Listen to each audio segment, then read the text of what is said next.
noches, mi nombre es Sergio Agudelo, egresado de la Universidad Distrital, licenciado en Química y actualmente estudiante de maestría en la Universidad Uniminuto. A continuación vamos a realizar la exposición de la educación y la pedagogía vistas desde el ámbito de la práctica pedagógica. Muy bien, durante este video vamos a analizar la lectura Territorios y cartografías educativas, así como el video La educación prohibida de Carlos Calvo. A partir de estos dos recursos se realizó un análisis concienzudo de los mismos y teniendo en cuenta la importancia que tiene hoy actualizarnos como docentes en nuestro tiempo, en todas las prácticas pedagógicas, teniendo en cuenta los cambios constantes que se están presentando, se ha decidido resolver la pregunta de qué manera se entiende la escuela después de ver este video y de leer este artículo.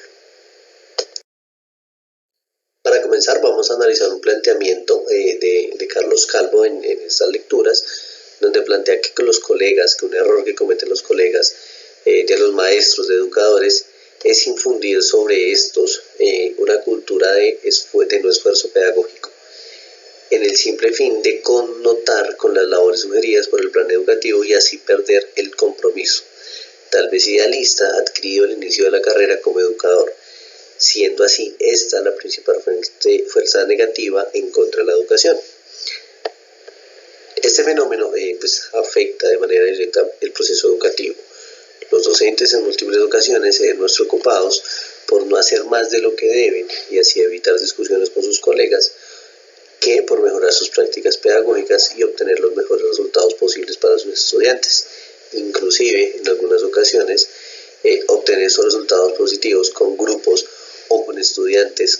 en los cuales no es normal obtener estos resultados puede llegar a ser entendido como flexibilidad o poca exigencia por parte del docente. En pocas ocasiones o nulas ocasiones, las estrategias que un docente ha utilizado y que han dado resultado con ese tipo de grupos son analizadas por el resto del grupo o el resto de docentes y muchísimo menos llegan a ser replicadas. Generalmente se propende o se intenta desde los colegas como generar una norma o una ley del menor esfuerzo para que implique menos gasto o menos esfuerzo también para ellos. Como Calvo también expresa, la escuela inhibe y en muchos casos anula la inquietud pedagógica original de los maestros, así como debilita hasta casi hacer desaparecer la curiosidad y la propensión a aprender y a enseñar de los seres humanos. Recordemos que el simple hecho de aprender es un hecho biológico natural, que nuestro cerebro está hecho para aprender después de años de evolución, y el hecho de que alguien no aprenda o no logre entender algo ya es algo que debería ser raro. Lo normal es que aprendamos, y con lo segundo que plantea Calvo, la educación planteada como está planteada hasta el momento genera más una apatía por aprender que una verdadera interés por esto. Desde nuestra labor docente, o desde mi labor docente que he realizado en diferentes instituciones educativas, en las cuales he tenido la oportunidad de encontrarme con diferentes propuestas pedagógicas y diferentes formas de entender la escuela, he podido evidenciar, reconocer una constante en todos estos contextos educativos, y es que independientemente de la propuesta educativa de la institución, siempre es posible evidenciar que cada docente plantea sus estrategias propias, generando modificaciones según su comodidad y no las necesidades propias de los estudiantes y de su contexto. Este fenómeno nos mostrado por parte de algunos docentes más interés por la comodidad propia que por ofrecer estrategias de calidad a sus estudiantes y mejorar sus prácticas pedagógicas. También es importante de esta forma tener en cuenta la presión generada por las directivas educativas, que en muchas ocasiones dan prevalencia al desarrollo completo de los planes curriculares, y a los resultados obviamente las pruebas estandarizadas en nuestro caso, dejando muchas veces de lado el aprendizaje real de los estudiantes, dificultando al docente realizar un seguimiento al proceso de los estudiantes y asimismo entender las dificultades y fortalezas de cada uno de ellos. Esto impide de manera directa la implementación de estrategias que permitan superar las dificultades presentadas por los estudiantes, dejando simplemente una calificación numérica y la continuación de un plan de estudios que poco o nada se preocupa por el proceso real del estudiante. Después de la lectura y de observar el video podemos concluir, o es posible concluir, que sin duda alguna la escuela y el fenómeno educativo deben verse sometidos a un profundo análisis y en la medida de las posibilidades a una gran transformación. Es urgente convertir en prioridad el aprendizaje del estudiante, motivar su creatividad, convertir las aulas en espacios de asombro y descubrimiento constantes, permitir a los niños preguntar y buscar sus propias respuestas.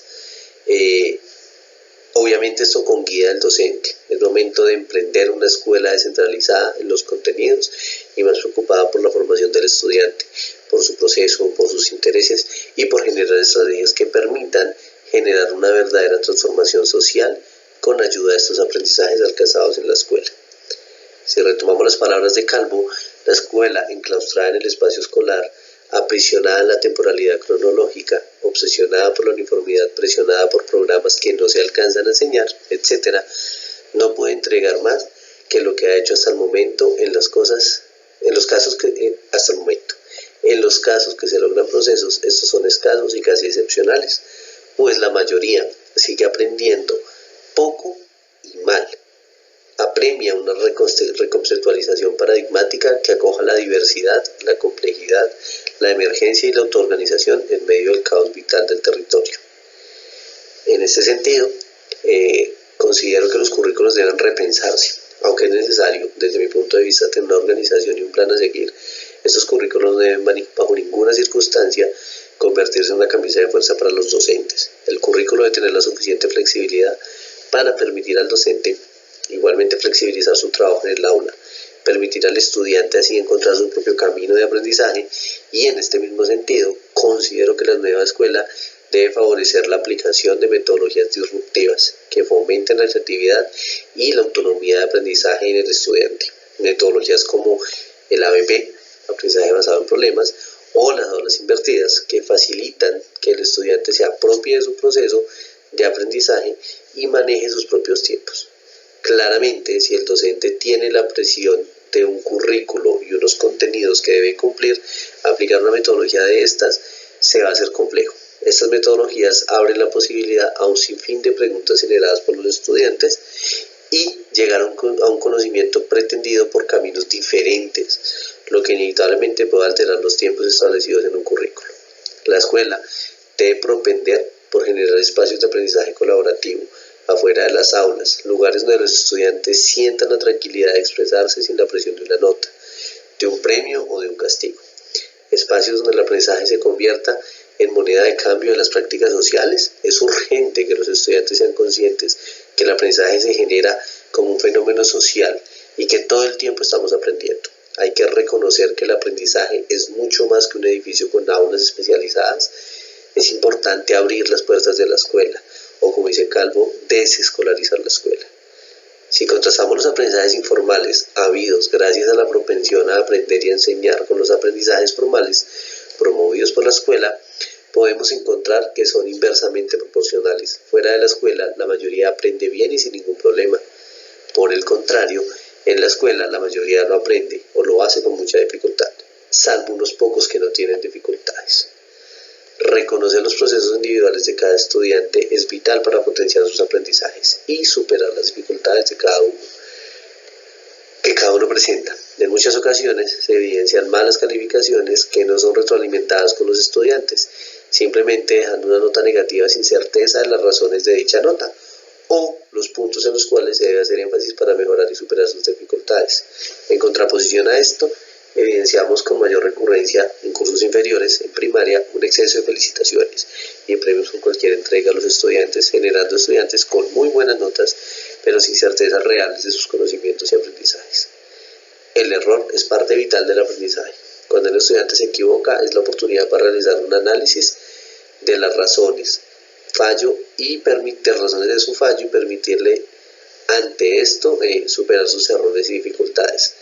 y así progresar en su proceso de aprendizaje.